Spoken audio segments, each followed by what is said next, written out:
Welcome to the OX podcast.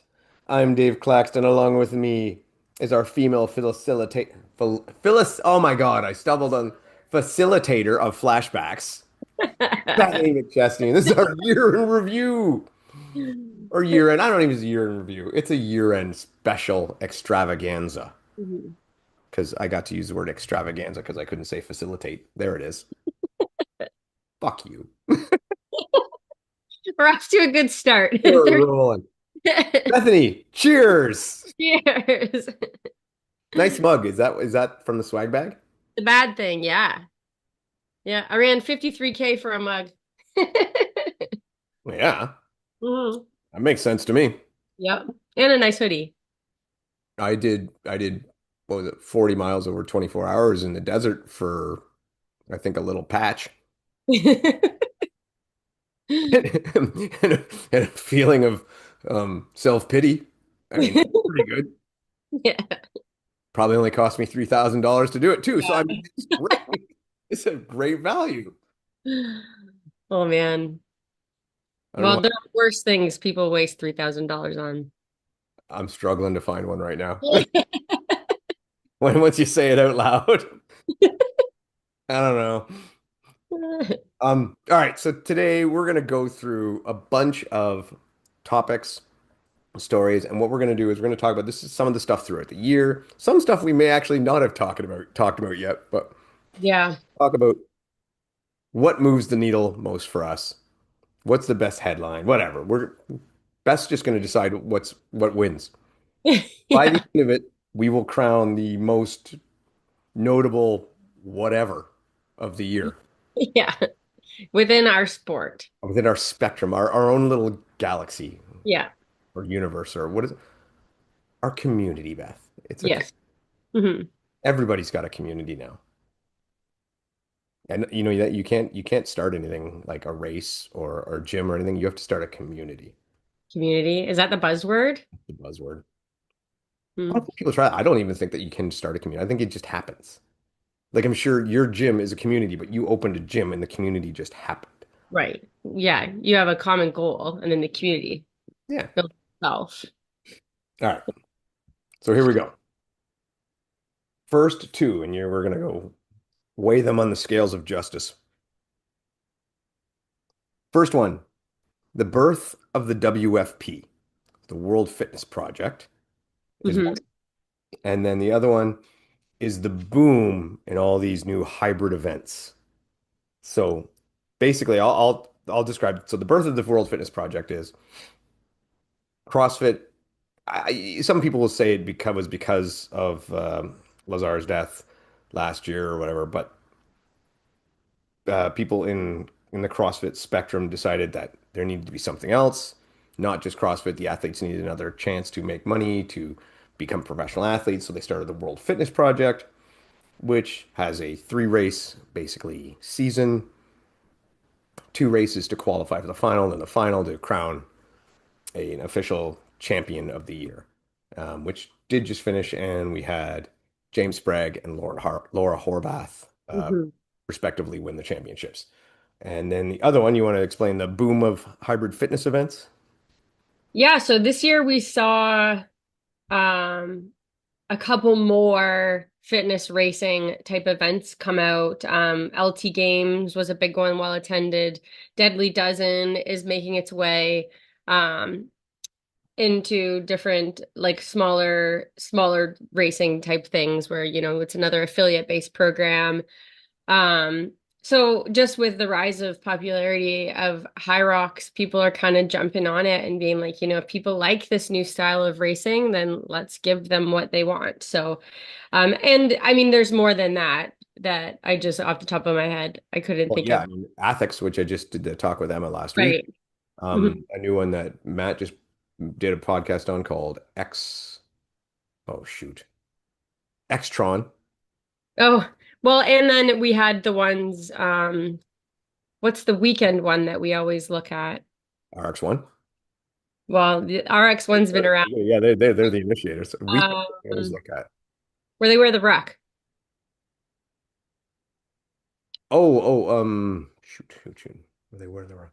Heather goes. I feel like this is like a 21 Oh, question. Rally in the Valley. Rally in the Valley. Yeah. Yeah, Rally in the Valley. What was the other one? Uh, Thieves and Beggars. Yeah. Yeah. There's tons of them. And in the UK, it's way worse. Well, worse or better. I mean, there's just so many More more. options. Yeah, and then you can even divide them into two things. There's like High Rocks clones, and then there's, ones Well, that, like the multi-event, multi-day things. yeah. But there's other ones that are just like really High Rocks in a different order or Yeah. one different station order. So like High Rocks clones, but there's tons of those. I mean, there's the one in Quebec that literally is High Rocks without calling it High Rocks. I call it Yeah. French Rocks. Yeah. Well, and I mean, Deadly Dozen is not too dissimilar. No, but So, at least they do have some very different movements from High Rocks. yeah, still high rep, um, running intervals in between a singular station. Yep. Um, yeah, so that's kind of this year there was all new events popping up all the time. I talked about this one actually on Matt's podcast. I just and it's the way it relates here because World Fitness Project Mhm. has an event they're calling Project One, which I'm not quite sure if they're going to plan that to be a mass participation event or if that's just something that they're going to do as a benchmark workout at their events for people to do.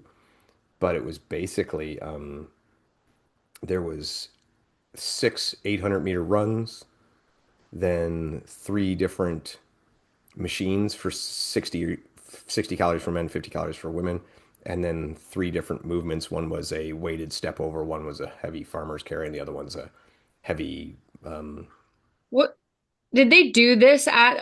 They did this event. yeah, Yeah, and James Sprague yeah, destroyed it. that's right. Yeah, And now, right. so supposedly, I think they're doing it for people as well. Like, so they may actually make it a bit of a mass participation thing. I gave it a sim on the weekend, Mhm. on Saturday. Um, yeah, not a huge fan. Yeah, it doesn't sound like you. It just like the weights were heavy, which was cool. Yeah, Like at points you were machine or run, machine, run. And it's just like there was too much of that and not enough, you know. And yeah, the zones that you did that were lifting were, I don't know, they were kind of lackluster. Like, farmer carry, great, that's fine and all, but I mean spice it up a bit, maybe make it some deadlifts or something. yeah, Like yeah. carry the bear hug carry is just literally just carrying the ball in front of you, which, I mean, I don't know, it was heavy, but I don't know. It didn't. A little bit boring. Yeah, the flow didn't work for me, didn't pique my interest. Maybe they'll tweak it a bit. Anyway, so yeah, of those two, I guess we could both say what we think, but you get the deciding vote. But I think the boom of the hybrid events is more. It just hits so much more than the World Fitness was just one area, whereas this boom of hybrid events is. Right. And like World Fitness Project, really, we're still talking about, 20 or 30 people that are really in it. So yeah, the boom of the competitive fitness racing is pretty significant, I think, um, to, our community. And I think it's quite frankly really exciting to just give people more options of things that they want to do. I think these options will actually make things like Hyrox and Deca last longer Hmm. because we're not just pigeonholed into that. There's other things we can do, which keeps Yeah. those things fresh because we're not training just for that and doing it all the time. Right. Yeah. Hmm. All right.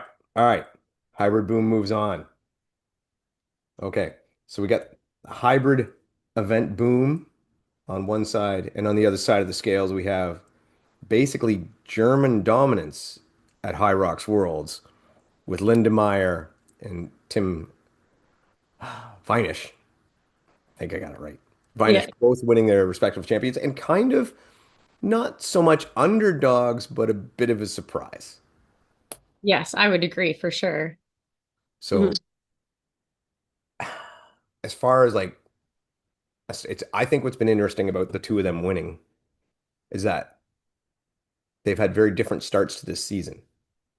Hmm. Whereas Tim has come out fairly solid and looking really good, whereas Linda, kind of similar to last year, really is Well, not. it's kind of how I think Linda is one of the few athletes that takes an off season. Yeah, And So then, and I believe this is one of the reasons she peaked at the right time last year at Worlds. She's been a competitive athlete her whole life, and I think she has recognized at this point the benefit of shutting it down for a little bit. You know, hybrid racing is kind of a 12-month sport. It could be if you wanted it to be.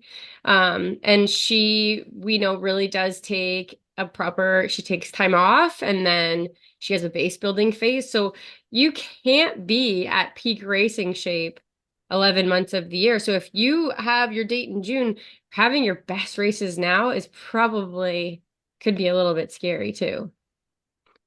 And you think about it too, you have like so far this year, she's like been not even in contention for a world's a world's position. But last year at Worlds, she looked like I don't want to say won it easily, but she looked comfortable, Yeah. and Yeah. that was over Yeah. Lauren and Joanna and looking very comfortable, like she just like this is my day and rolled with it. Yeah. I think you're right. I think she's playing it right. I just hope with the way the competition is getting better and better that it doesn't backfire on her and she somehow misses her chance to qualify. Yeah. Yeah. I mean, I think we know that Linda's top end is there, so I still have full faith she'll be able to qualify. I think it's a tough system. You have to peak so many different times within, an 8-month time span, really. So, Is her system of training going to work as well next year with the new qualifications? ugh, yeah, I don't know. I'm gonna have to figure it out. I'm very much waiting to see how that pans out. I'm like, I don't know. I need more information on the math on how it all works to see. Yeah, yeah, I do too. But yeah, it was good. All right, so on the scales, we got the hybrid boom and German dominance. I gotta stick with the hybrid boom. Yeah, I would say so also like for significance and in the year as a whole. Obviously, the world champ has their year of being able to call themselves the world champ. Um, and I think it was really interesting that it wasn't, the typical top favorites. So, I feel like it also gives a lot of people coming into the sport too, like hope that, it's not always going to be Hunter. Like people are dethroned at some point. So, but I think overall in significance, the competitive racing, fitness racing. Yeah. All right. So next up to go against the hybrid boom, and this one kind of is a similar thing, but the immersion of events based on atmosphere, culture, and social media presence. Yeah, so this is kind of a similar one Yeah. because I believe very much this is why Hyrox is as popular as it is because they have created this atmosphere and I mean the whole social media part of it, it's such an easy race to have all your cool pictures. It's such an easy race for the influencer type. High Rocks allows people to bring in their own paid photographers. And we've been seeing it actually becoming a little bit of like a business for people. And now it's a scam where people get scammed paying these personal Oh, photographers and yeah. then not getting. So like High Rocks is all about the social media and people in it are all like there's a whole bunch of, that in High Rocks. Um, so what was the question? Oh yeah, the whole experience of it. So yeah, these races that are built around the experience. And we know that's one of the reasons that mud racing took off too, was like the I was gonna cool say people got. It the was the fire same. jump picture. Yeah, the fire jump, the crawling through the mud. So we were like, that looks so cool. And High Rocks is kind of the other way now, where it's like, makes people look really pretty, like and clean. And so it's just maybe a different focus, but it's kind of the same idea. Like, um, yeah, they've really used this social media. I don't know what filters they use for their cameras, but two things happen when I get my picture taken at Hyrox, especially on the sled pull. Number one, my arms look like absolute cannons, just Yeah, monstrous. And the tattoos just pop. just Yeah. blazing. I don't know what filter they're using, but I need them to walk around with that in front of me all the time. Right. Just Yeah, they've constantly. got this right. My holy cow. Yeah. It's crazy. It's And the crazy. DJ and the lights and the advertising everywhere and the swag is awesome and like, that I has think the swag, I'm gonna go again. I think the swag's a little weak, at least the given swag. The stuff you can buy, the given swag is nothing. given swag is your patch. You get Yeah. your $200 patch. Yeah. Which No. compared to my $3,000 WTM one is a real hell of a deal. Mm. And it's a bigger patch. But but yeah, it it's a lot of the stuff that I don't like about the race. Mhm. But it's like you said, it's also why it is so popular and why it's booming. It's just Well, and we sent, was it you? There was a High Rocks coach who taught her athletes how to pose when they saw the cameras during no, I didn't see racing. that. Yeah, I was like, this is these are the people getting the tickets that I can't get. I can't even race it. And she was a High Rocks coach. And within her coaching program, she taught you how to pose while doing the ski erg, how to pose while so that you get the best pictures. And some people were eating up. They're like, this is the coach I need. And I'm like, oh my gosh. Oh no. The But that seventh sign of the apocalypse. I know. But that I think is part of the culture of High Rocks. Love Oh God. it or hate it. But it was so cringy to me. It makes my heart hurt. I know. I could just see that mind you, out of morbid curiosity, I'm really tempted to sign up with her and just Oh no, you couldn't handle it. no, I just don't have the posing genes, man. I just Yeah.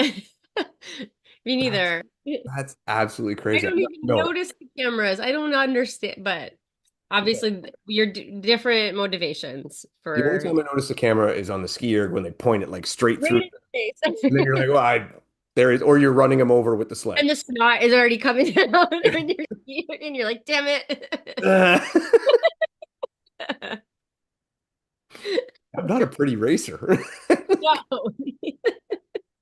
I can't remember who asked me that. Like, do you pay for the photos? I'm like, God, no. They're I expensive. don't want to see that. The All right. On the scales of justice. All right, which one moves on? I think hybrid, yeah, the hybrid boom for me. hybrid room for even though the events it's a big deal. That one's kind of close for me. Yeah. Was Well, and I think they are very similar because I think the hybrid boom goes along with the like the experience because I do think that these kind of races are just so much easier for people to get their content. it's a cause effect is what it is. Hmm. And here's my question though is it sustainable because of that? What do you mean? Is the boom sustainable because of it's based on that um social media, the place to be?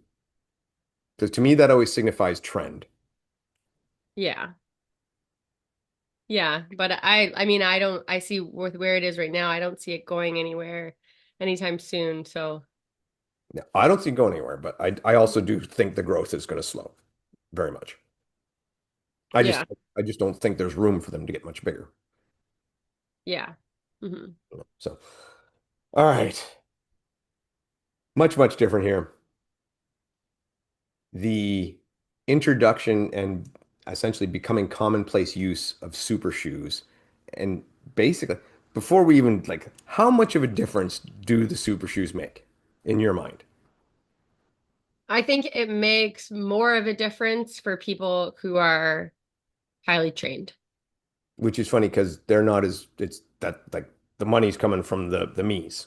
Yes, yeah. But I think that's kind of what the shoe companies don't want you to know Mhm. that like as a if you're not putting in the running work and you think putting on a pair of super shoes is all of a sudden going to make you run fast, you're burning your money. Like it doesn't make any sense. But I think for people that are highly trained, and they have their run volume and they're doing their threshold work, they're doing their speed work, and then this will give them that little bit more that they might not have been able to get from training. So yes, but it depends on the person completely. Well, and you think about it, like you said, it's that 1%, right? Mhm. It gives you the 1% more. For me, I do run in super shoes, but I'll admit I get a very good deal on it. And I like it not for the super shoe, but for the cushioning. Yeah, so then the other side of super shoes is there, like for especially for some people, depending on how they run, it can reduce injuries because it does take some of the load out of the tissues in your lower leg. So if you're prone to certain types of lower leg injuries, it can really help you. Yeah. Well, and I feel like for me, it's made a difference because, well, one, I'm a heavier dude. I'm a choppy runner. It takes away a lot of impact for me, and it's felt, just good. So Mhm. I use, but I also have a new pair of Ultras, which aren't super shoes. They don't have the carbon plate. I think they're actually called a Forward, and I found those even nicer to run on. Mhm. Now, it's fast, maybe, maybe not. I don't know. But as far as getting your time on feet in and your kilometers in, they've been really good. I really like those. Shout Mhm. out for Ultras, the the little man shoe company. Yeah. Yeah, and we're seeing propulsion plates now in trail running shoes, which it wasn't really like that at the beginning. But I think the trail, I remember people saying that it w wouldn't work. well, because one of the reasons is you do need a stack height in order to fit the plate in there. Yeah. And the higher the stack height with trails, because of you obviously you're not in a flat straight line, it does increase your risk of rolling your ankle. So they've had to kind of redesign the trail shoe to be able to still house the plate without a crazy stack height. So yeah, the trail running community initially wasn't really didn't really care. But again, I think because of the benefits that you get from a recovery perspective, um, they did end up kind of finding a way around it. And from what I've read is the plate is different Yeah. in trail running shoes. It's more of like it's forked out more than the typical one that just rocks you forward. There has to be a little bit of lateral movement with the plate in a trail running shoe. I actually, again, have an Ultra pair of trail running shoes with a plate in them, and they do have a little more cushion than normal. And Mhm. I've really liked them. I pretty much anytime I run outdoors, that's what I use. Oh, mm, They're not super aggressive, right? yeah. I have run at Blue Mountain with them in a Spartan, so Hmm. they will do the climb and stuff. But um, Yeah. yeah, yeah, that's my commercial for Ultra today. Yeah. Um, Yeah, so I would say though, like between these two, I think the propulsion plate, 4 years ago would have maybe been the thing, but I think right now it's just more that everybody's wearing them. It's not like when High Rocks started, people didn't race in them because they weren't stable enough and they didn't have enough grip on the sleds. But now with the way now shoes are, we have every shoe now has an option because before it really just was the Nike shoe. So, but now with all these different shoe companies coming out, now we have ones that have strong enough rubber on the bottom, and some of them are a little bit more stable. So now everybody just wears them. So it's just so commonplace now. So at this point, it hasn't changed the game like it did you know, 3, 4 years ago. Do you think training in them hurts your training? Because I've heard that more so before than lately. Yeah, I don't think that you should train in them all the time. No, because I like the what I was saying with it taking some of the impact of the lower leg. I think you should train without them a little bit so that we don't create a problem. Yeah. Mhm. All right. So still the hybrid boom moves on. Mhm. All right. All right. Let's see here. Do. All right. This is one here that you put it. The resurgence of 5Ks and 10Ks. Yeah, so I've read a little bit about this year, and the increased percent of registrations for 5 and 10K um is up like 30 or 40%. And it's a lot of new runners and it's a greater majority of females, which typically road racing has been bent towards a majority males. Um, and I'd have to read more maybe about why that is, but people are taking up running again. And the 5K is the obviously the entry level road race. And yeah, they've just been like selling out everywhere. Registrations early in the season are higher than ever. And this year, Um, yeah, I just from what I was reading is that 5K and it kind of along with the experiential thing is we have more of these like fun and themed 5Ks, which it leads itself to more because people don't necessarily need the super serious race, but they want to do something and they kind of have an experience along with it. Um, I think generally we're in a fitness boom. yeah, I think we're still coming back from COVID and people wanting to go back. I still have people coming now who have said like COVID, they're still kind of coming out of that. Um, and it's just taken them a little bit to get back to wanting to do something because they, really felt like they let themselves go. So we are in a bit of a fitness boom, but I think we're in a bit of we are actually in a running boom, which is kind of cool. The thing that you said too about the about more women coming out, I mean that's even obvious in a high rocks. You go to any high rocks or Deca, and the women's doubles is Yeah. by far the biggest Mhm. seller. Yeah. And I mean I personally I think it's fantastic. I think it's great. Uh, Mhm. Well, and especially because I find, and I mean, social media could be the death of me one day as a trainer and a gym owner, because mhm. some of the stuff that comes across, I'm like, oh my God, why are we demonizing like running for, especially that, older population of women, older, and I mean older as in like over 35, over 40. Easily.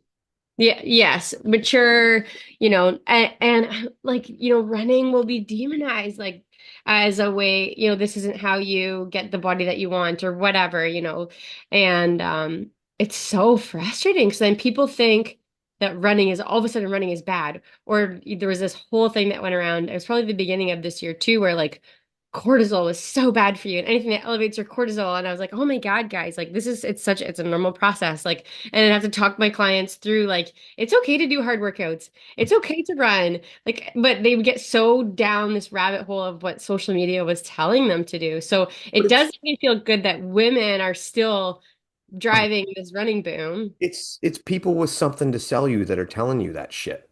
Oh, exactly. They want to They're sell you their just like, lifting yeah, they're program gonna exactly. They're gonna tell you, well, the or resistance lifting, cortisol that's lowering good for you. supplement. And this is not good for you. But taking Ozempic and some supplements, that's what you really want to do. Like they've Oh got God, we oh, didn't they've even got write GLP-1s on this list. no, but you know what?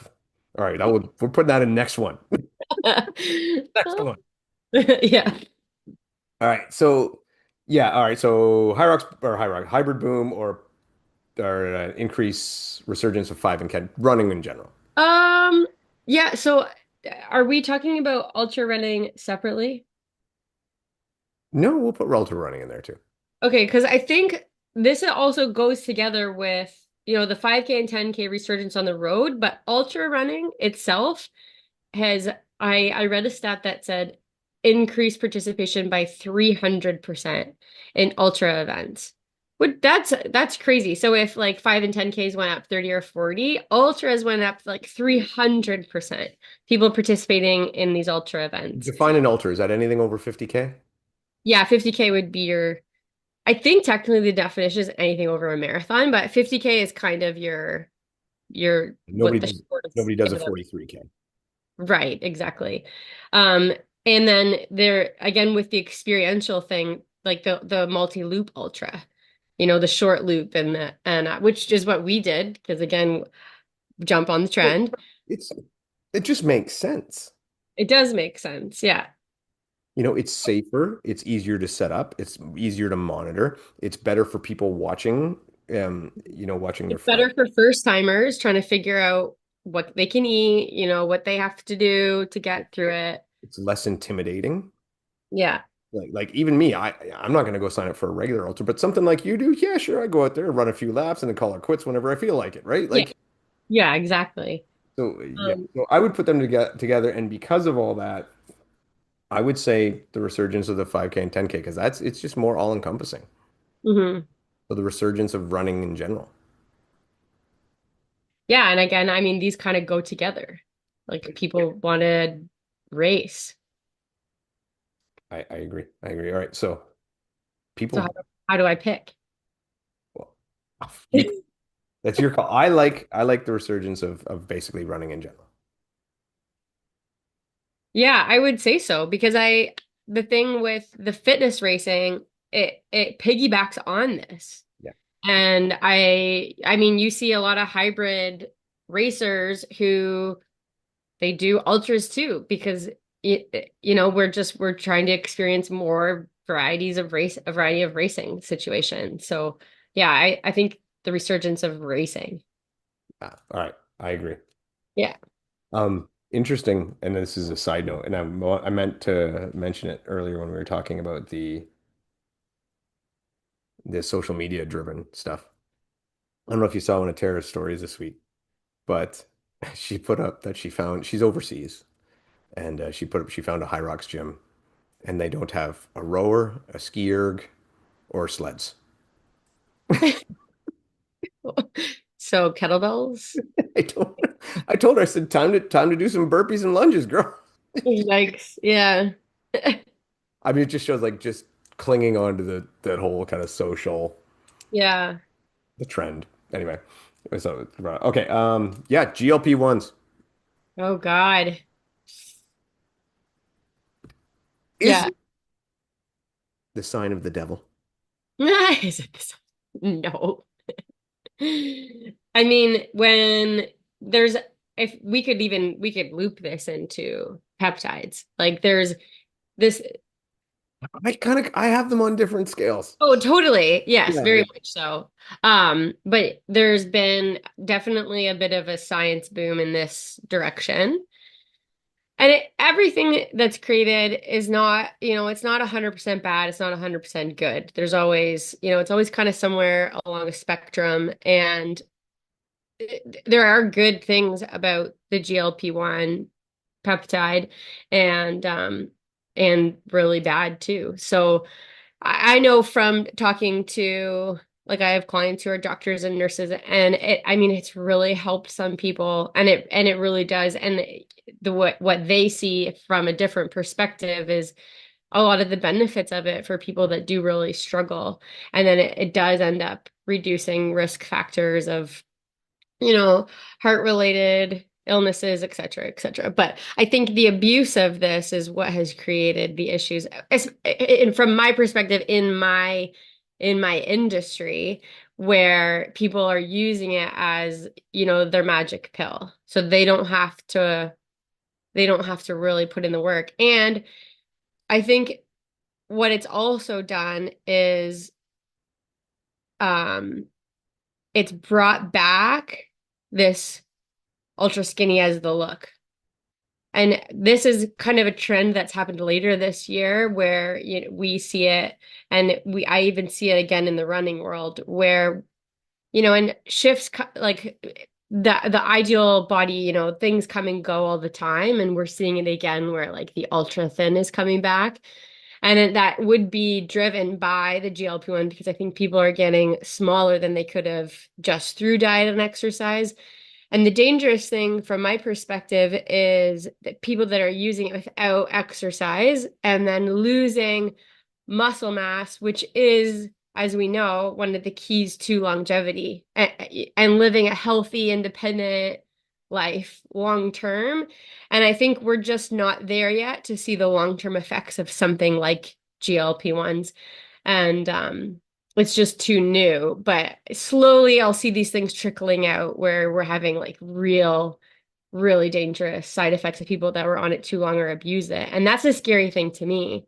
I know from a gym owner's perspective, I've had almost I would say 80% of my master's program, so my seniors class, all their doctors have put them on it at some point as just, oh, you want to lose 20 pounds, just do this. And all of them have said they regretted it because of the way it made them feel. They were super sick, they couldn't eat. When they came off it, they gained more than they were before. All of them said the same thing. So I think eventually this boom with it might either go away because of some of these side effects that are really serious. Or, it just has made too many people too sick. I don't know. But it's been something that has affected me as a business owner where people are like, I don't want to work out. I just want to take this thing and don't bug me about it. So yeah, a lot of conversations about GLP-1 in 2025. You're muted. I'm muted. All right. For me, I look at it this way. If you're someone who needs to lose 20 pounds, don't do that. Like change your lifestyle, get fit, exercise, clean up your diet a bit. You'll lose your weight. You'll be stronger. You'll be better. You'll be healthier. You'll Every probably feel more accomplished about it too, yeah, and you'll develop habits that are sustainable. yeah. You're changing your lifestyle, which is Mhm. going to play better long term. Obviously, there's a place for it for people who need it and are in danger Yes. and need it right away. That's great. That's what it's for. Mhm. Um, but like you said, if you're someone who is just want to be a little bit fitter, you're not going to be fitter. You're going to lose weight. And if you don't change your lifestyle, you're going to gain it all right back as soon as you're off it. And I don't think it's something that you want to stay on forever. I can't imagine that the long-term side effects are good. Yeah, I mean, we're not even at a point where people have been on it long enough to Mhm. have, I mean, I have seen side effects, with bone density loss and, now younger women with osteoporosis, like, and so I have seen that even just within, so it's probably been 4 years that it's really been active in my little community. So I don't know if we're at the point yet where we're gonna see long-term effects, but I've already been seeing it just in a couple of years. So Yeah. kind of scary stuff. And where you say leaning towards that trend of super skinny being sexy or the in look or whatever the case may be, that is one thing where I very much love High Rocks, CrossFit, everything else is they very much promote a strong woman is an Yeah. attract, you know, Hmm. and I'm a big fan of that. Strong Yeah. is attractive. That's what it should be. Hmm. It shouldn't be rank skinny is attractive. I mean, if you're thin and you're healthy, great. That's cool, but it shouldn't be something that someone who needs to malnourish themselves to attain that look. That's not good. And that's basically what they're doing. Yeah. The drug is allowing you to underfuel yourself Yeah. and you're just withering away, but the good stuff is withering away too. So, Yeah. It doesn't just take all the bad. yeah. And as someone who's getting getting older, I'm like, no, I want to keep all the strength and muscle that I can because if you lose that when you're older, it ain't coming back easy. If Yeah. so, yeah. Yeah. Anyway, okay, scales of justice. I gotta say that the GLP is kind of a Oh, bigger deal. yeah. I mean, it is, but again, like probably 3 years ago, Yeah, um, I feel like its impact though is hitting us hard at the end of this year.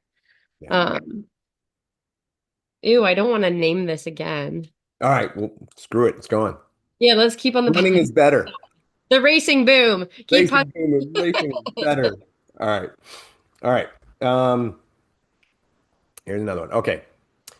Tia's journey into High Rocks. So Tia Toomey, eight-time CrossFit champion, possibly the fittest woman ever. As this year she went and she dove into High Rocks as a doubles competitor and relays. She never did a solo, but with her brought a huge spike in interest from CrossFit. And although we still hear a great deal of bashing back and forth, acceptance from a lot more CrossFitters. Yeah, and that was what I had hoped would come from Tia coming. And well, I mean, Matt Frazier did do one, but like, in sweats with his buddy and took it much less serious than Tia did. Tia went in. Tia went to win. Yeah, yeah, exactly. But yeah, I do think that well, I know from the CrossFit gym, it kind of stopped people from making fun of it too much because now their queen was doing it. So it's like, well, it's kind of cool now. Okay, I'll shut She up. wasn't she wasn't winning, at least not. Yeah. Yeah. Yeah, so I think it was kind of cool the way it did bring some CrossFit attention, and we do see more athletes from, the big names in CrossFit still coming to try it out, which is cool. Like the Wells sisters and um Yeah, Cole Sager. yeah. Yeah. Um, I got into it a bit, not as much as I get into it in online. I'm always polite and courteous, but there was a post about Tia recently, I guess in Melbourne, doing a relay, and they won the relay. And so one of the CrossFit companies or media's people posted, Tia wins High Rocks, however much pregnant she is. Oh, because she did, yeah, the relay. And I'm like, and of course, so I'm like, well, I said what she did was great. It's fantastic. It's awesome to see women pregnant still athletic and working out and staying healthy. That's fantastic. But it's like, but you got to call a spade a spade. Like, she didn't go out and win a solo. She didn't go out to a major. This was like a, you know, regular event where she ran a relay with who knows who, but I'm Yeah. very sure they were good level athletes. Yeah. Yeah. And they got a relay. And I actually got a lot of flack for that. Or like imagine belittling the fittest woman ever. I'm like, I'm not belittling her at all. I'm just saying this is what she did. It What was she a misleading headline. I'm like, just stop making trying to make it just believe bullshit. Tell the truth. And it's like, cool, that's awesome, but just tell the truth. Yeah. Mhm. So anyway, it was interesting back and forth, and people like somebody even did like, oh, you're just upset because she's coming and crushing high rocks. And I'm like, no, she's never won shit. Like, I don't know, man. Like whatever. But anyway, it was just interesting. Of course, there are other people that defend and come out. So I'm just like, okay. So anyway, yeah, Tia's venture in there, and seemingly she's pulled back now. Um, Yeah, she's back full on into CrossFit for sure. I believe she pulled back because I think she realized that she is not going to, no matter like the amount. I don't think the amount, whatever amount of work she put in, was she going to be able to essentially, could she have gotten in the Elite 15 sometime? Yeah, probably. Could she have won? No. I just don't think she has that. That's just not her form of fitness. Yeah, it's too running based. It's just, yeah, just too much cardio at too high of a threshold level for her. Yeah. And Mhm. that's okay. She's still probably the fittest woman to ever live. Don't get upset. And I think doing just high rocks takes away from how multifaceted her fitness is. Oh, yeah, yeah. Especially when you start throwing in the skill components. Yeah, exactly. Mhm. All right. So The the, resurgence of running. and Tia's dive into high rocks. Yeah, What do you got? Which one do you think? the resurgence of running. Oh, okay. All right. I will buy that with you too. Yeah. All right. Let's see here. All right. High rocks still pushing the narrative of getting into the Olympics. Yeah, I don't know why. Wiley thinks it's really going to happen. No, it's not gonna happen. It's not gonna happen. Um, do you think do you think this is just like a deliberate kind of publicity thing, or do you think they really believe that they can make it happen? I know like what a lot of people think, but what do you think High Rocks thinks they can really make it happen, or is it a publicity? No, no, I think it's a publicity thing. I think it's fun to say. I mean, there's just for those who don't know, High Rocks keeps going on that they want to be an Olympic sport one day. Here's the basis from my perspective of why this will never happen.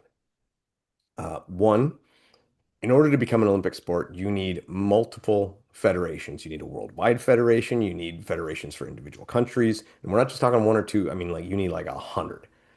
You need people that belong to these federations. You need bylaws. You need governances. You need bank accounts. You need all this other stuff that runs separately from High Rocks itself. And then that's part one.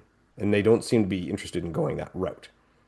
Part two is there is no company, like there's no Spartan race in the Olympics. There's no Iron Man in the There's Olympics. no brand. There's no brand. There's the NHL, although the players go, it's not NHL hockey.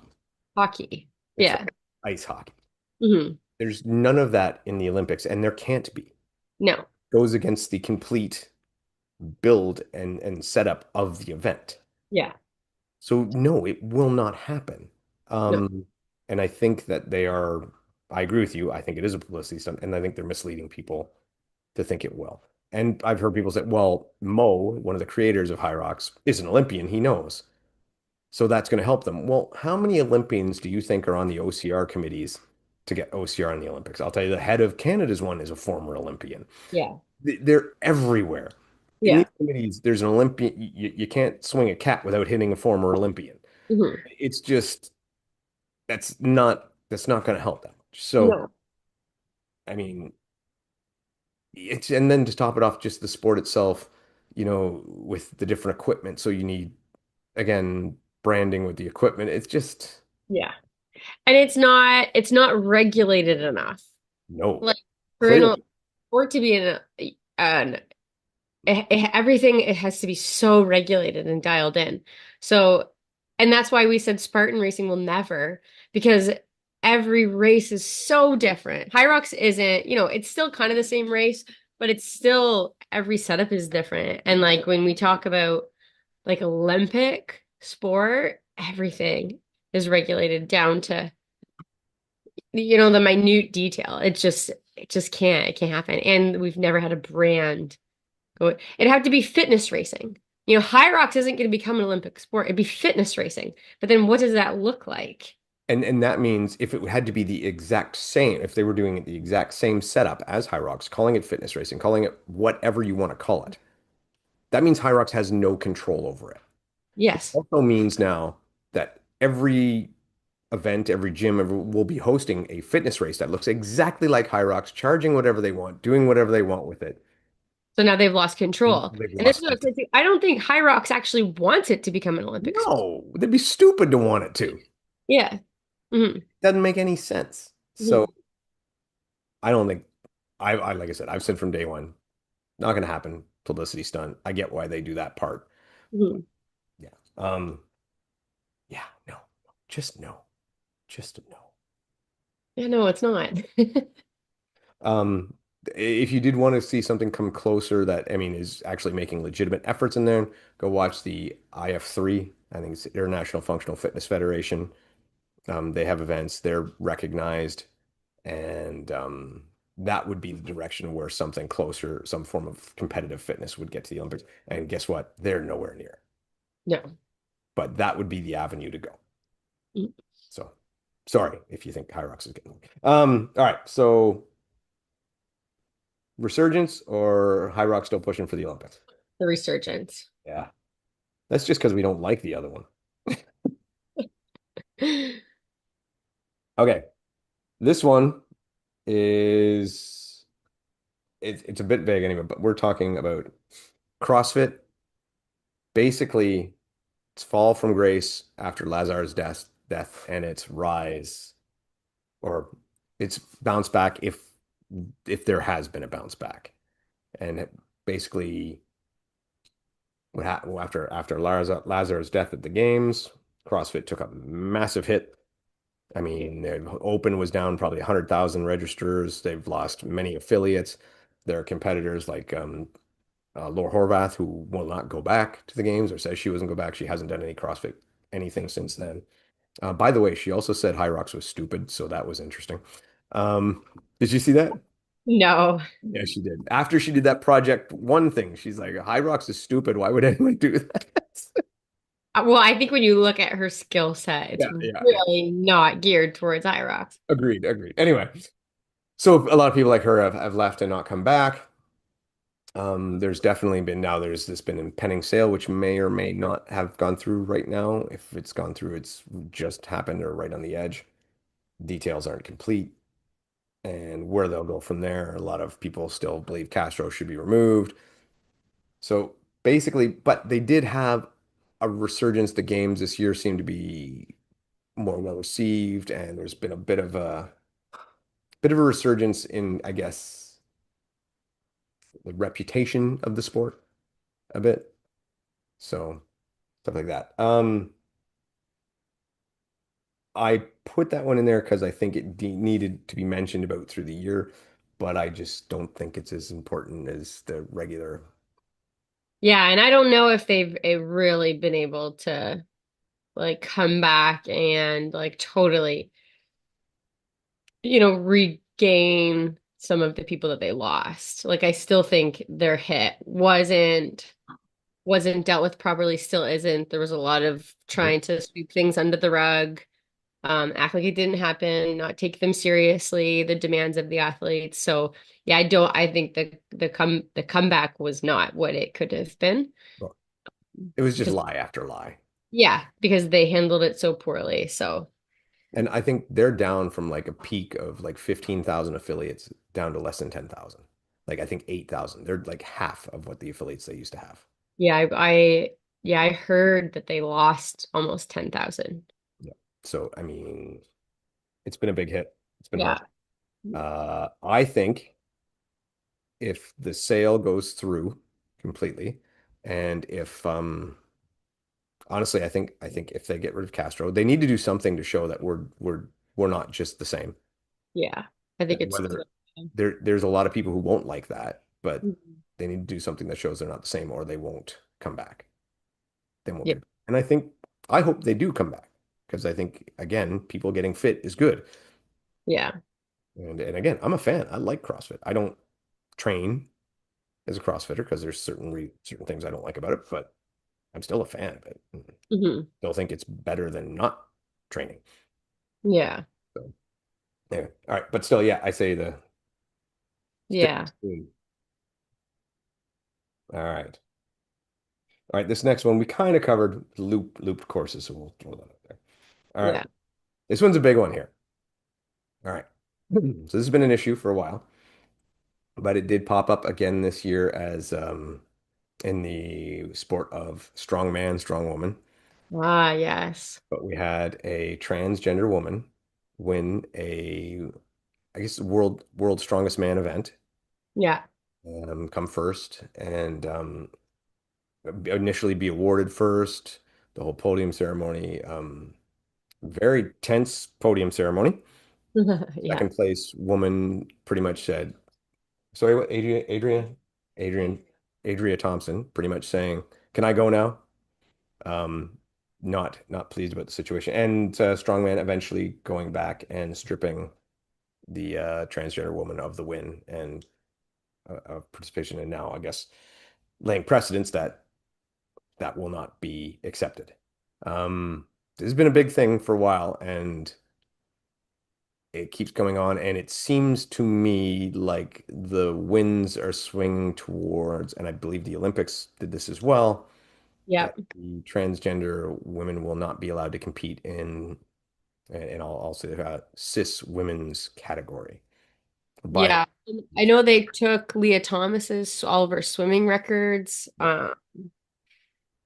Yeah, so the interesting thing about that situation too is that trans woman was competing up until that point yeah. in the women's categories. Because you have to win certain events in order to be able to get to that one. And she had already won three different events before that. Yeah, you And can't just walk into world's strongest man.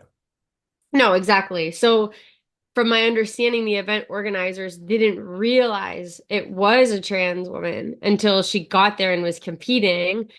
Um, and then so it was kind of like trying to sort something out backwards because it was already happening when they realized it was happening. So there was a lot of missteps kind of along the way, I think, where this wasn't dealt with soon enough. But I think the head organization taking a stance should hopefully prevent it from happening in the future. But yeah, she did compete from what I had heard, at least three different events and won them in order to get there. Yeah. But Um, I'm glad they did take that stance because again, and that's a sport where like, it's like powerlifting. Like it's so like it's just not even fair. what was the Canadian guy in the powerlifting, the coach of the women's team? Oh, that yeah, identified as a woman just to prove a point. And Yeah, he's like, and literally in the sign up, they're like, what what gender do you identify as? And he says, whatever lets me compete and win. yeah, and he competed with like a full beard. Yeah. Like, No, and clearly just to prove a point. well, it's because his athlete was always losing to a trans, yeah. to a transgender woman. Um, I'm on side with this as well. It is, but it is a hot button topic, and just because you and I feel that way, there are a lot of people who don't. Um, and everybody's got their opinion on it. I just think that there's not enough scientific proof at this point to to show that it's a yeah to show that it's a fair playing field for biological women. And I think Yeah, it's all you're doing is you're hurting women at the end of the day, I think. there's a reason we have women's sports Yeah. and that it should not be taken away. Yeah. So, and I thought too, at the strongman event, there was a trans category. Yeah, I think there is supposed to be, yeah. So she could have still competed, but apparently she wouldn't have done very well. So, um, but yeah, and again, a lot of this came through my brother, but she still could have competed as a trans woman in a trans category. They Which I had think, it for them. Mhm. yeah, yeah, yeah. Ugh. I personally believe that this is a bigger deal, and that would be my thing to move on, just because it's still going on and still going strong, and I mean, it very well it will affect all sport. What happens over the next year or so, where everybody, like I said, with the Olympics dialing in, and I mean, eventually professional sports will have to do their thing too and go from there. Because I mean, this will be something that you could see coming up in the women's hockey league. You know, something coming could come up in, and I'm not sure if it hasn't in the WNBA, The W that the WNBA. NHL. Well, the women's NHL and Yeah. I W. think What is the it? hard part with a sport like hockey is you have to play for so long Mhm. in your respective division. Yeah, but depending on the way the rules are set, your division could change. Yeah, I feel like it would be shut down so fast. I think so too, but I'm just that Yeah. I've I heard. mean, we're more likely to see it in High Rocks. Yeah, yeah, yeah. I wouldn't be surprised. Mm, And like I mean, I've read that rule book a lot, and I don't think there's anything in there about it. we should probably get on that. I agree. So anyway, do you want to stick with your feel good 5Ks, or do you want to leave that one in there? Um, yeah, I mean, obviously this is such a big issue. Yeah, yeah. I'm gonna stick with the resurgence only because I feel like this issue hasn't, yeah, if we're gonna stick with like our community, I mean, uh, I'm I'm with you, Beth, because it's just a happy time, and okay. this is what is like that show, where the rules are made up and the points don't matter.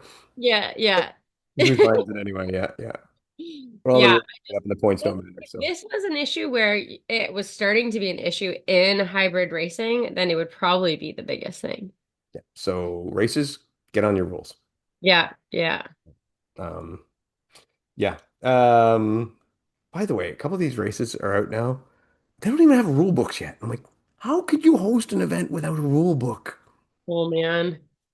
Like that's almost like number one thing to do to me. Like in my mind is Yeah, event, you write the rule book.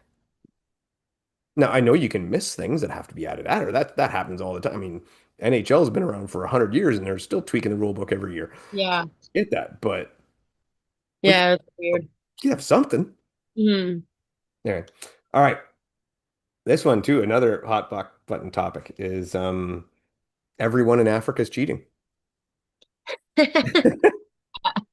Man, this was the year of like, oh, and another one. Oh, and another one. Like the amount of doping scandals out of East Africa blew my mind. But Did you yeah, say there's 150 on the list? yeah, when I last checked the list of banned athletes from East Africa and 150 it runners. runners. We Yeah, don't have 150 Canadian runners. And they have yeah, 150 I banned. know. I know. Yeah, we wouldn't even test that many. There's, there's probably like a dozen that we test. They're getting Um, down to Bethany now if they're starting to get down I to know. Right. Um, yeah, man, there's 150. So Kenya, I was reading a little bit more into this today. Kenya is leading the way of East Africans in 2025. So not just within this year, Kenya had 19 athletes test positive. That's a lot. So then, and that doesn't include other, obviously Ethiopia would be next, but then there's like Eritrea and some of the smaller ones. And I think so. The biggest one that was noteworthy was the women's marathon world record holder, Ruth Cheptegei, and who set the world record just last year. And this one, I still follow this a little bit because they are not taking her record away from her. Because she was only tested. Yeah, it's still so interesting. I was trying to read a little bit more about it again today, but because she was tested for a substance that flushes your system, but they couldn't prove what she might have been taking. So they let her keep her record of 209 in the marathon. Yeah. And so then in September of this year, WADA actually declared that Kenya was considered a non-compliant country to WADA rules. There's some logic to that. Yes, yes. Which we saw this happen with Russia, and then they were banned from the Olympics. And there has been talk about, like, at this point, when do we ban them from I was the Olympics? actually going to ask that to you. I was going to say like, So with this non-compliance order, Kenya now has to meet certain standards and conditions. Otherwise, they will face consequences. So they could lose funding from agencies, and they won't be able to host any sort of championship events. Because they have been trying to host some world championships and they were denied this year. So they have to meet certain conditions now or the consequences are going to keep rising.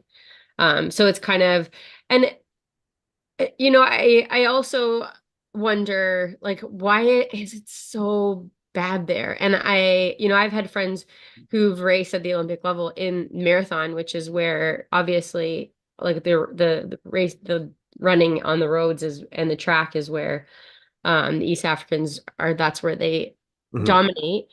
And even, she competed in 2016 and she's like, all of them are doping. Like it's part of their system and they're just so good at it. And now I just think we're getting better at finding it and catching them. And, our systems of testing is getting better. Um, so it's such a systemic thing. And when I can't remember her name, but the lady that won UTMB. She was an East African. And she was like, they said that what I was doing wasn't going to test me positive. So I think it's just so, which is also kind of bullshit, but the part of me believes her because I want to believe her. Mhm. Um, but I think it's just so systemic. And I think everyone's just doing it. And I think you start to think that something's not so bad if everyone's doing it. And I think that's just what's happened. And again, because it's their ticket to making an income, I think they do push this line a little bit more because a lot of these majors, so they don't make you pay the prize money back. No. So then, okay, you won 250,000 for winning Boston. Okay, you get caught for doping the next year. You still have the money. Yeah, So then you take it's your cheat. life-changing money for them. Yes, exactly. So I'm like, is it so hard to understand why they do it? I hope that they do end up like kind of suspending them as a country for a couple of reasons. One, because then like you get the cheating out, but two, then the enhanced games just needs to host the marathon and it'll be fantastic. Doesn't just, yeah. And Let them go. Two yeah, hours. why don't Cook. they have the marathon in the enhanced games? Yeah, just give them somewhere to Yeah, compete. there you go. Let them run. Um, I do Yeah. feel for people who are, like you say, in that situation where they're like, this is my only hope, so I have to do it. Everyone's doing it, so my only chance is to cheat. So I feel Mhm. for them, and that's a tough spot to be in. But So also, I had heard actually recently that they were going to ban them from all of the from well, I think it's seven world majors now, marathon majors. Because the prize money is just so great. no, Hmm. We'll see. eaters. And by Mhm. the way, yes, our sport's full of them too. We just haven't caught any. Yeah, we just yeah, that drug testing internally is kind of probably. Okay. All right. Kenyon's doping or happy running? I think we're just stuck with it now. Happy running. Happy running. Okay. Here we go. Ready? The next one, and this is my personal favorite, Chalkgate. Oh man. Chalkgate basically was when Joanna was running the first major of the year.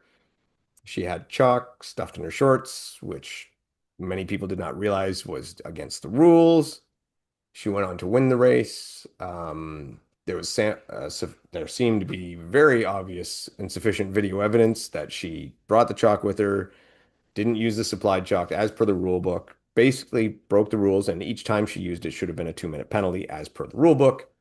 High Rocks reviewed the situation initially and said, nope. People appealed and they went back and goes, nope, there's not enough evidence when everybody and their dog could see, yes, there is enough evidence. They refused to penalize her. Joanna has never addressed the issue, has never said anything about it. Granted, I don't think anyone's had the stones to ask her about it, but I also don't think she's going to talk to anyone who will ask her about it. Yeah. So, to me, it was very much a black eye for High Rocks. Yeah. It was a situation that was a very easy penalty to call when should have been called, and I think disrespects the other Elite 15 athletes and makes them call into question High Rocks' fairness and whether In their integrity. their integrity and whether they're getting a fair deal or not. Mhm. Um, any changed views about this? Because I stay the same. I haven't changed, not at all. No, but again, I think it's a kind of a sore spot Yeah. for people, especially where that it did affect them. Yeah, a little bit of black eye on High Rocks. And I do have a part of me where a part of me very much blames Joanna because she's never spoken about it and didn't admit it. Mhm. Part of me also feels very sorry for her because I believe she has people advising her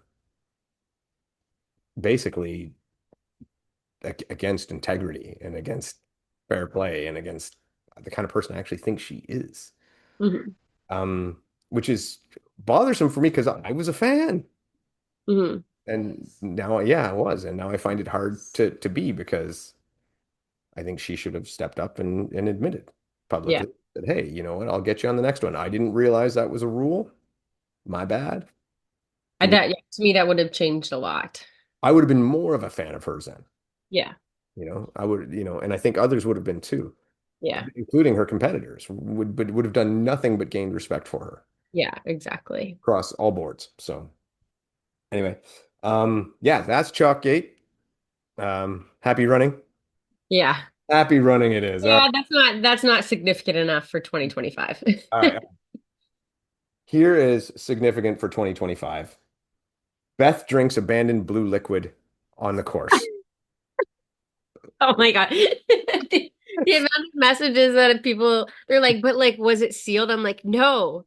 It was like the little bit left. Like it was probably full of backwash. Like it was like no.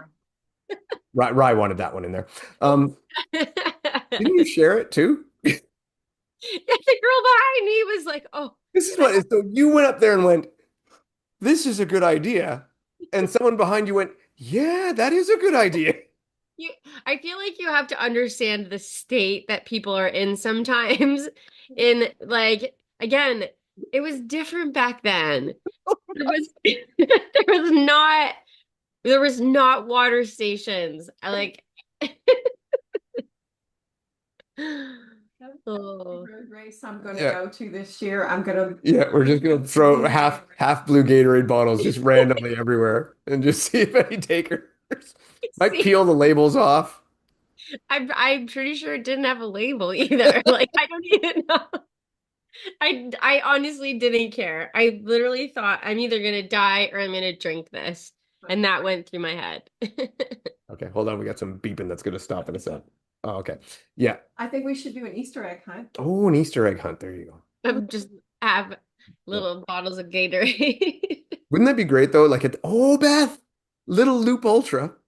Yes. You can just be like, okay, we don't have a water station, but randomly in the woods, there's some half bottles of blue Gatorade spread around. You have to go through the woods to find them. Take it in I my. don't know where the other half of the bottle went, but you feel free to have that half. Oh man. No, sticking with happy running. Yeah. Oh, I don't But know. that might be one of the most impactful things that I've said all year. I think it is. Comments. It made an impact on me. Again, it was just one of those things where I was like, we've hung around for 5 years. I cannot believe she's never told me this story. I can't believe I haven't either. I think because there was part of me that was really But embarrassed. this is the best story she has. This is A material. All right. Last one I've got here. And this is a feel-good one, Beth, Mm. is Brooklyn's Deca Triple Crown. Oh yeah, so that would be kind of in line with like the Linda Myers Yeah, yeah, Combinage thing. yeah. Yeah. So, Yeah. So when we look at like athletes that made a big impact on the year, Brooklyn Nichols definitely had a year in 2020 in the later half of the year anyways, dropping a 101 in a high rocks and then winning all three DECA events. like that 101 was like a 7-minute PR. Yeah. Yeah. I was thinking if we were going to say, athletes that won the year, Brooklyn would have been one of my top for I sure. think so too. Yeah. Like she's just made such leaps and bounds and so young. Yeah. I think she's like 23, somewhere around there. Yeah. Something like that. Maybe, I don't know. We're gonna Yeah. call it early 20s. Yeah. Yeah, and just doing and again, very classy, like just great girl. Mhm. I was so very disappointed that she had to tolerate that bullshit about the sled. Yeah. Um, which again, tooting my own horn, I was very happy that I was able to sort out and show people that she had done it right Yeah. because I did not want she didn't deserve for people to say, "Oh, there's an asterisk" or whatever. So Yeah. what she did was amazing, and she worked really hard, and she deserved every kudos she can get. Hmm. And again, to top it off, just a great ambassador for hybrid sports altogether. You know, Hmm. she's the kind of person you want out there. She's got integrity. She's Yeah. working hard, and she's doing things the right way. So Hmm. yeah, that was Brooklyn's year. Oh, okay, and all right. Feel good sports or Brooklyn? Now you got a tough one because they're both happy. I feel like I'm at the decision overload stage. All right. I'm gonna say happy Brooklyn. So Yeah. happy Brooklyn for me. But now there's one more. I got one more here. And there might be some I missed on the list. So if there's other ones you want to put in, but this is one more here. And this is kind of interesting from a perspective for you and I. Not a single OCR story. Yeah. So I think in 2026 this might change because I feel like people are moving back. I hope so. I hope you're right. And maybe it's you and I need to pay a little more attention to what happens overseas. Yeah, I find that hard because it's such a different world of OCR. It is. But I mean, I'm watching stuff like Leon Kofid doing these 400 meters, that events that I think look so cool. Uh, Hmm. the 5K Spartan Championship in Croatia just looks gorgeous every year. I Hmm. think this is going Yeah. to probably be the last year that they were in Abu Dhabi for the Spartan Beast Championship. So I think the movement of that will help as well. We don't know where it's going next year. I don't think so. No. I do think I know the Trifecta Championship's going back to Greece, which to be honest, I think is where it belongs. Yeah. Um, so yeah, so I think you're right. I think they might have a slight upswing and we might be a little more involved there. And who knows, Bethany might end up running some OCR races too. So I might. I might even dabble. I might dabble. Depends on the calendar. Yeah. Yeah, and everything kind of has to fit. Yeah, yeah. Savage is still going good. They actually had some really good numbers at some of their events this year, Mhm. which is good to see. And Spartan still gets their numbers. The Elite Wave is shot in North America, Yeah. but numbers wise, they're still bringing them in. Yeah. So Yeah. Hmm. that will be good. And hopefully, because then we can talk more about Brendan Neely too. Yeah. Yeah, and I mean there's some guys too that when things shifted kind of, like Mick Drillo, Yeah, who, such a good athlete, started but running, just running. yeah. Yeah, he does a bit more trail stuff. So, Yeah, like Sean Stevens Whale. I haven't heard much from him recently. yeah, so he's been doing more of the like Canadian mountain running series. Yeah. Oh, hold on. She's adding stuff. Oh yeah, here. All right. She's constantly adding things to the list now. Um, I'm sticking with Happy Brooklyn. Yeah. And next year we'll have more OCR stories. Rye just wrote down, Dave is a world champion. Dave is a world. That is the story. That is the So story. Brooklyn had a year, Dave had a year. Oh, you should have saw the message. I didn't think I sent it to you and Jeff. So I found a picture from Ryan Mine's first Deca Strong. So our first Deca event ever down in Horse. The one at Rye won with a 20-minute strong. She won the event. Um, down in Horseheads, New York. And I saw a picture there, and I'm like, we talked about it a little bit, but it was a picture of Ryan and I because I came third, and we had our little so they took a picture with us and all the coaches, and we had our protein powder that was for the podium stuff, which was great. And Brooklyn was in the picture because she was coaching at the gym at the time. Oh. I mean, it was like I think she might have been 19, Mhm. so He obviously didn't if run. if that she didn't obviously didn't compete. Yeah. None of their female coaches competed that day. Mhm. But you don't have to tell people that, Riley. She was there and Rye won. Those are the facts of the situation. Change. So anyway, I sent it to Brooklyn and I'm like, hey, this is you, isn't it? She's like, yeah. And I said, the next message I sent her was I said, yeah, we were both unknown then, and now I'm a world champion, and you're showing a lot of potential. Oh. So great stuff. That's all I have for my list, which leaves us at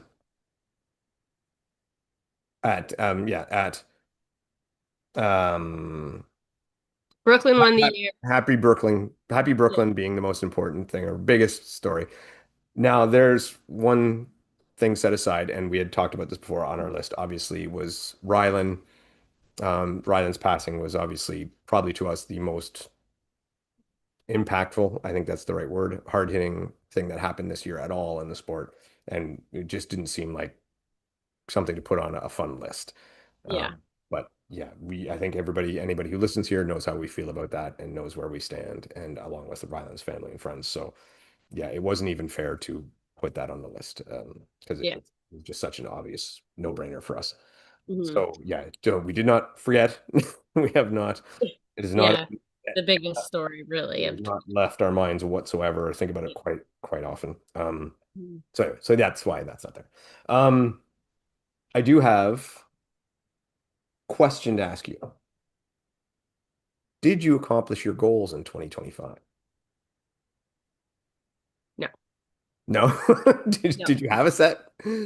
I'm trying to remember. Yeah, I did, but I mean, some of it. So I had a goal of the sub 70 high rocks, but like I didn't even get in Yeah, to a high rocks after February. you had Yeah, one crack in February. yeah. So To the Instagram, yeah, jeez. I yeah, and then I mean, I was sick when we raced in Vegas. Like I was sick a lot this year.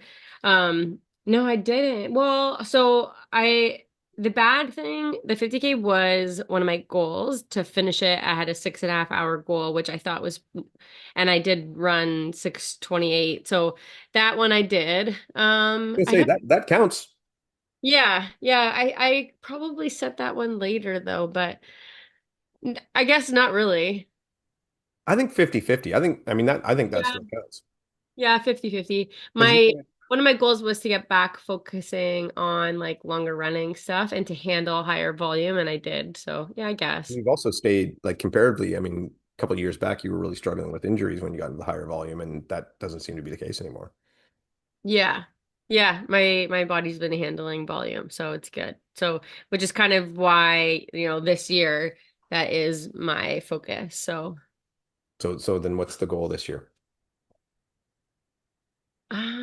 so I'm probably the first 3 months are gonna be a big block of training. And I'm not racing. And then the Canadian Championship 50K. I'm kind of throwing my head into the ring for the 50K. I'm racing three of them. Oh no. Um, yeah, and I'm just kind of seeing how things fall in the mountain running scene. If it goes well, I might go and race the Canadian Championship in the vertical K. I like that race. I don't know if they stream it, but I would definitely watch that. Sounds so awful, It which is does, why I'm gonna try it. but it's fantastic. Yeah, yeah. What about business wise? Another little loop? Yeah, we're gonna do another little loop. The only reason we haven't announced it yet is because we were trying to get a new location and the owners of this location have been really difficult. But we're 100% hosting and I would like to host more events this year. We did the little loop and that was so much fun, but to do some other smaller things, we enjoyed hosting decas, so maybe, make up some other ones. But TX yeah, Combine Day, Combine weekend, back to back. yeah, something like that.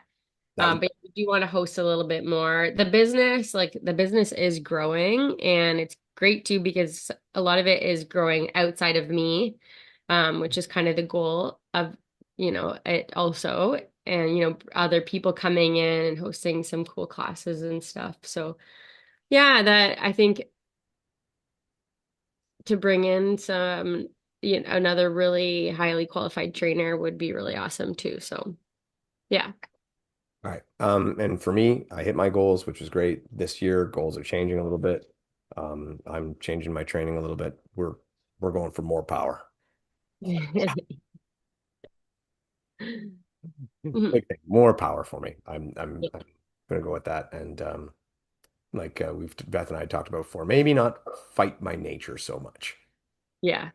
Maybe Yeah, which is kind of how I feel moving in the direction I am too. So our natures do bring us in different paths. pretty bipolar. Yeah, exactly. So I'm excited about that.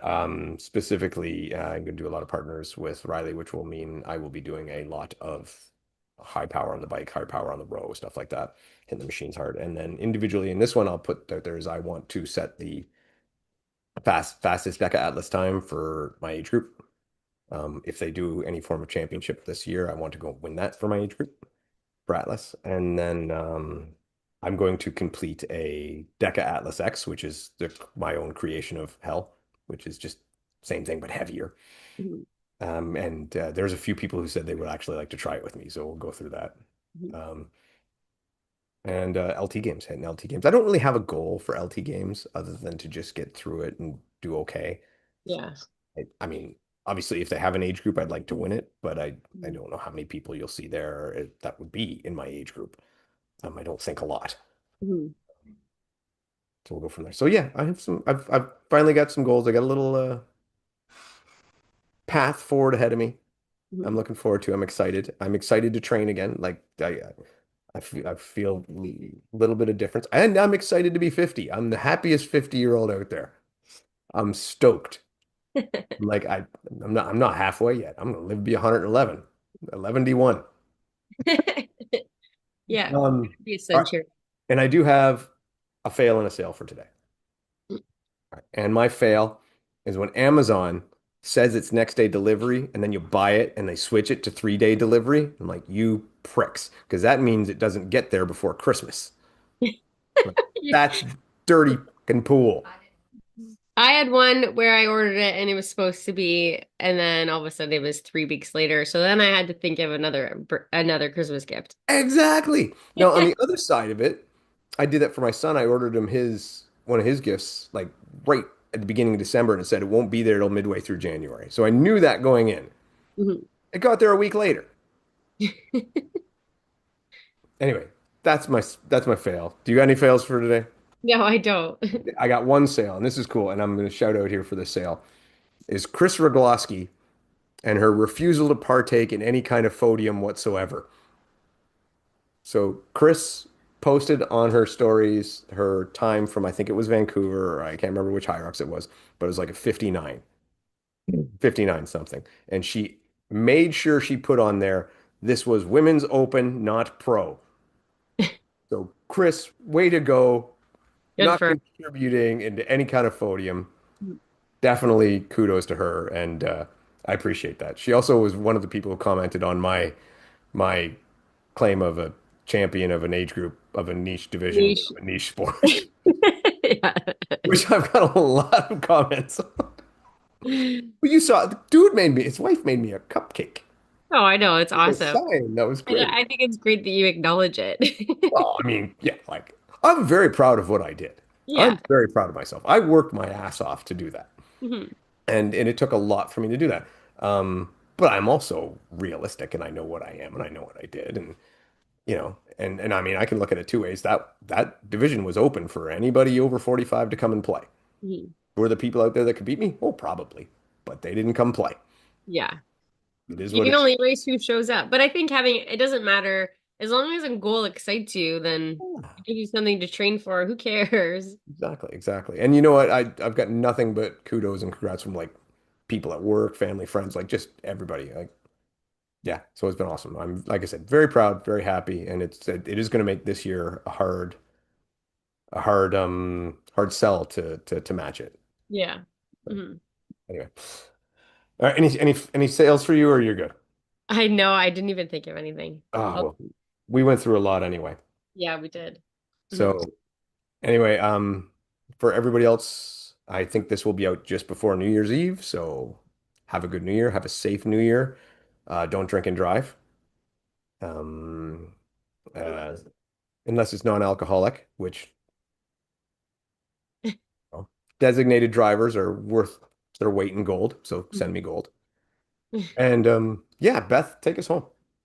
Yeah, thanks so much everyone for listening and yeah, for continuing to support us. We started now 5 years ago. This will be season 6 for us next episode. Yeah, so for 5 years of the OFX podcast, kind of crazy.